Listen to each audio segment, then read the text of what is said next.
आज की कहानी उन लोगों के लिए है जो हर उस बात का क्रेडिट खुद को देने से पीछे नहीं होते यार, जो मात्र एक कोइंसिडेंस होती है।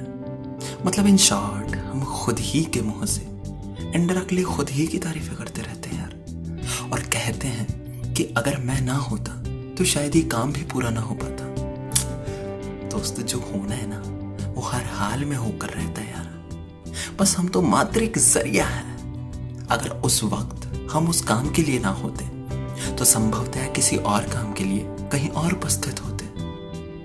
तो दोस्तों, इसी बात पे एक प्रसंग है। हुआ कुछ यूं कि एक बार पवन पुत्र हनुमान जी ने भगवान श्री राम से कहा कि हे प्रभु, लंका में जब अशोक वाटिका में जिस समय दशानन लंकेश रावण क्रोध से तमतमाकर तलवार लेकर जब माता सीता का वध करने के लिए दौड़ा, तब मुझे केवल एक ही बात सूझ रही थी कि इस दुष्ट की चंद्रहास खड़ग छीन लूं और उसके उस खड़ग से उसका ही सिर धड़ से अलग कर दूं। किंतु अगले ही क्षण मैंने देखा कि रावण की रानी मंदोदरी ने उसका हाथ पकड़ लिया और सीता माता का वध ना करने की प्रार्थना करने लगी। ये देखकर मैं गदगद हो गया। प्रभु, हे प्रभु, यदि उस घड़ी मैं वहां कूद पड़ता तो मुझे यह अक्षण्य भ्रम हो जाता कि यदि मैं ना होता तो क्या होता। प्रभु, कई बार हमारे मन में ऐसा ही भ्रम हो जाता है। मुझे भी यही लगता प्रभु कि यदि मैं ना होता तो आज माता सीता जी को कौन बचाता। परंतु हे भगवान, आपने उन्हें बचाया ही नहीं, अभी तो माता की रक्षा का कार्य आपने रावण की पत्नी मंदोदरी को ही सौंप दिया। तब मैं भली भांति जान गया कि आप जिससे जो कार्य लेना चाहते हैं वो उसी से लेते हैं, इससे आगे किसी का कोई महत्व नहीं। प्रभु, आगे चलकर कुछ समय बाद जब त्रिजटा नाम की एक राक्षसी ने माता सीता को अपना सपना सुनाते हुए कहा कि उसने सुबह जल्दी आए सपने में लंका नगरी को आग से धाएं धाएं करते जलते हुए देखा, तो मैं बड़ी चिंता में पड़ गया प्रभु कि आपने तो लंका जलाने के लिए मुझे आज्ञा दी ही नहीं और त्रिजटा लंका जलने की बात कह रही है, तो मैं क्या करूं। परंतु प्रभु, जब रावण के सैनिक तलवार लेकर भरी सभा के बीच मुझे मारने के लिए दौड़े तो मैंने अपने आप को बचाने की तनिक भी चेष्टा नहीं की और आपका स्मरण करता रहा। परंतु जब महात्मा विभीषण ने आकर सभा में ये कहा कि किसी भी दूत को मारना अनीति है, तो मैं भी समझ गया कि मुझे बचाने के लिए प्रभु ने ये उपाय भी कर दिया।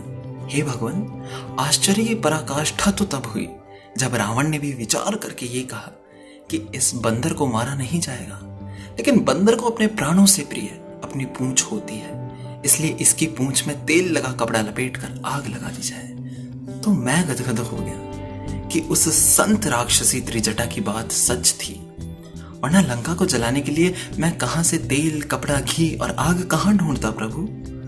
परंतु वह प्रबंध भी आपने रावण से करा दिया।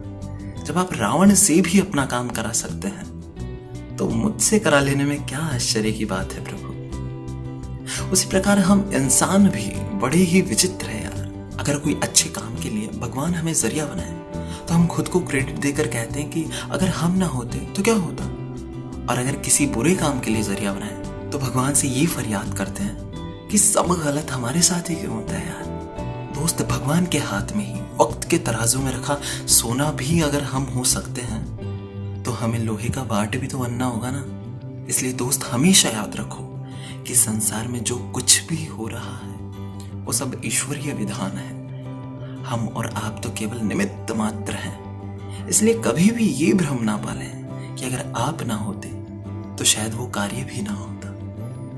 कुछ लोग आज chief minister, prime minister, president या फिर आईपीएस अफसर बन के सोच रहे हैं अगर हम ना होते तो इस पोस्ट पे आज कौन होता। अगर हम यहाँ ना होते तो शायद हम किसी और काम के लिए कहीं और होते। अगर आपने ये वीडियो पूरा देखा है, आपने कहानी पूरी सुनी और आप इस कहानी से इंस्पायर हुए हैं, आपका ये भ्रम टूट गया कि किसी भी काम के लिए आप हैं तो आप हो भी सकते हैं और नहीं भी हो सकते, तो प्लीज हमेशा कहता हूं कि इस वीडियो को खुद तक सीमित मत रखो यार, आगे शेयर कर दो। आपकी फ्रेंड लिस्ट में, आपकी जानकारी में कोई भी ऐसा हो जिसे ये भ्रम है कि अगर वो ना हो तो क्या हो, किसी को घमंड है, तो उसका वो शायद चूर चूर हो जाए और नए सिरे से कुछ आगे सोचना शुरू कर दे। अगर आपके जरिए किसी की जिंदगी बदल सकती है तो यही मेरे लिए सबसे बड़ा अचीवमेंट है यार। Thank you so much.